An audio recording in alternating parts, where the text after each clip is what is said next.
രേഖാചിത്രത്തിൽ മമ്മൂട്ടിയുണ്ടോ? മമ്മൂട്ടിയുടെ character AI ചെയ്തതാണോ? അങ്ങനെ ഒരു വലിയ കൗതുകവും സസ്പെൻസും നിറഞ്ഞ് സോഷ്യൽ മീഡിയയിൽ ചർച്ചയാവുമ്പോൾ ഈ ചർച്ചകൾക്ക് ആസിഫ് അലിയുടെ മറുപടി. ആസിഫ് അലിയുടെ വാക്കുകൾ ഇങ്ങനെ: രേഖാചിത്രം എന്ന എൻ്റെ ഏറ്റവും പുതിയ ചിത്രം നാളെ തിയേറ്ററുകളിൽ എത്തുകയാണ്. ഈ സിനിമയിൽ മമ്മൂക്കയുണ്ടോ എന്ന ചോദ്യവും ഉത്തരം തേടിയുള്ള സോഷ്യൽ മീഡിയ ചർച്ചകളും നിങ്ങളെയൊക്കെ പോലെ തന്നെ ഞാനും കാണുന്നുണ്ട്. അതിന് നേരിട്ടൊരു മറുപടി തരാൻ ഈ ചിത്രത്തിൽ അഭിനയിച്ച ഒരു നടൻ എന്ന നിലയിൽ തൽക്കാലം എനിക്ക് കഴിയില്ല. എങ്കിലും ഈ ചിത്രത്തിൽ മമ്മൂക്കയെ പ്രതീക്ഷിക്കുന്നവർ ആരും തന്നെ നിരാശരാവില്ല എന്ന് ഞാൻ ഉറപ്പു തരുന്നു. നിങ്ങളെ കാത്ത് ഒരു കുഞ്ഞു സർപ്രൈസ് ഈ സിനിമയിൽ ഒളിഞ്ഞു കിടപ്പുണ്ട്.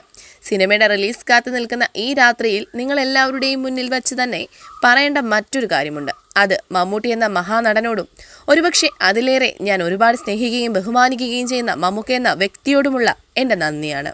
കാരണം അദ്ദേഹത്തിൻ്റെ സമ്മതവും അനുഗ്രഹവും അദ്ദേഹം തന്നെ ധൈര്യവും ഞങ്ങളോടും ഈ സിനിമയോടും അദ്ദേഹം കാണിച്ച് തുറന്ന മനസ്സുമില്ലാതെ ഒരിക്കലും ഈ സിനിമ സംഭവിക്കില്ലായിരുന്നു.